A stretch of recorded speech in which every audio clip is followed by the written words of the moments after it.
ngayon pupunta tayo ng Barangay Kupang, Antipolo City para bisitahin itong 7.4 million 3-bedroom house and lot dito sa One Amari Place. Hey guys, I'm Gerald and welcome po sa We Find Home. And sa channel na to, tutulungan ka namin na mahanap ang perfect home na para sa'yo. Sa mga hindi pa po nag-subscribe, please subscribe to my channel. Napakalaking tulong na po sa akin nun. And pwede nyo i-check yung ibang videos ko. Marami ho tayong project dyan. Nandito tayo sa One Amari Place. Napakalapit lang nito sa Marcos Highway and borderline Marikina na rin siya. So para sa mga nagatrabaho sa BGC, 41 minutes lang po yung travel time mula dito sa One Amari Place. 30 minutes pa Cubao and 30 to 34 minutes naman pa Ortigas. And 50 minutes naman kung papunta ka ng Makati. And para naman sa mga pinakamalapit na establishments, 5 minutes lang nasa SM City Masinag ka na. Ganun din sa LRT Masinag. And napakarami rin convenience store sa paligid nito. Ganun din para sa mga schools and hospital. One Amari Place is developed by TaylorMade.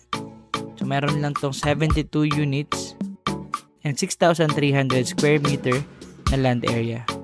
Ngayon para naman sa amenities, meron tong CCTV, 24/7 security, gated na community, swimming pool, playground, lounge, and property management. Meron lang 72 units sa One Amari Place. And may property land area na 6,300 square meters. So, napakaliit lang na community. So, ito yung Unit B na merong 1 car garage, 3 bedroom, 1 toilet and bath.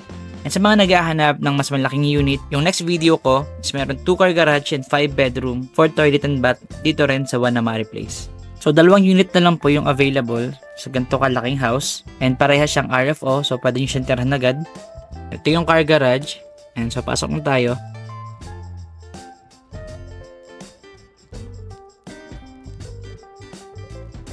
Yan, yung para sa flooring, porcelain tiles, yung wall, white semi-gloss, and yung ceiling, Fisem board painted white with pin light with bulb.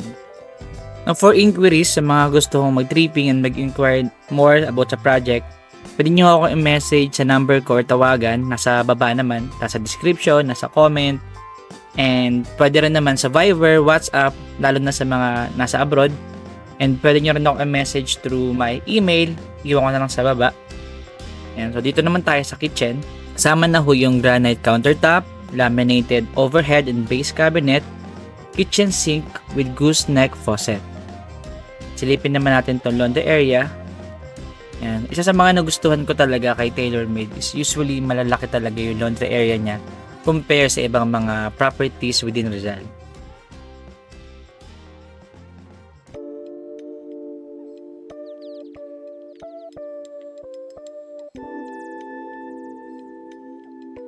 So ito naman, lately ko lang nalaman na kapag toilet and sink lang pala, so ang tawag dito is powder room. Ayan. So meron pa tayong toilet and bath sa taas. Pag may mga question ho kayo, pwede ho kayong mag-comment. Pero dun ho talaga sa mga nag-i-inquire about sa project, super mas okay kung mag-message po kayo or mag-i-email.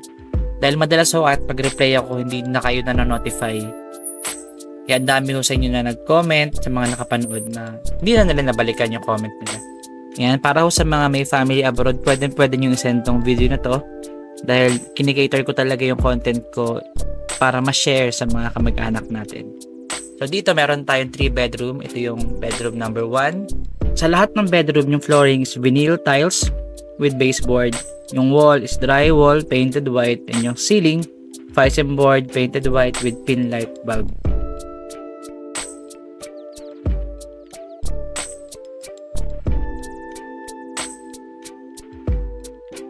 So, ito yung bedroom number 2. Mas malaki yung bintana niya compare sa 1.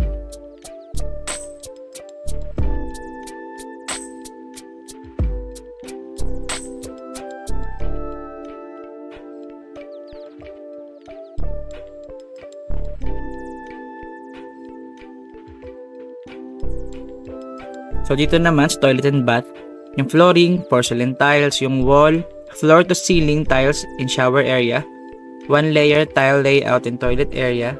Yun yung tiles na yun. And Fisem board painted white yung ceiling. So, punta na tayo sa master's bedroom.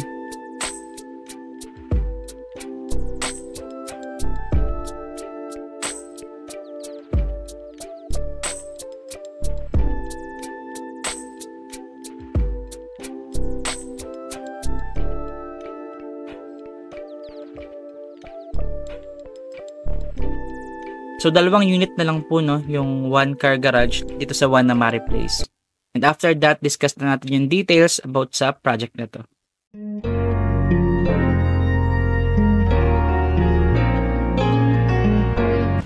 So, pag-usapan na natin ngayon yung details. So, yung total selling price niya. So, 2 na lang po yung unit. Isang 7.5, isang 7.4. Pareha silang RFO, meaning pwede siyang tirahan agad. So, yung DP requirements niya is 10%, nasa 750k. 30k yung reservation. So, for 12 months, magkakaroon ka ng monthly deposit na 60,400. And the rest is for bank loan na. And guys, message nyo lang ako for tripping and for inquiries pa. So, thank you for watching. Check nyo po yung ibang video.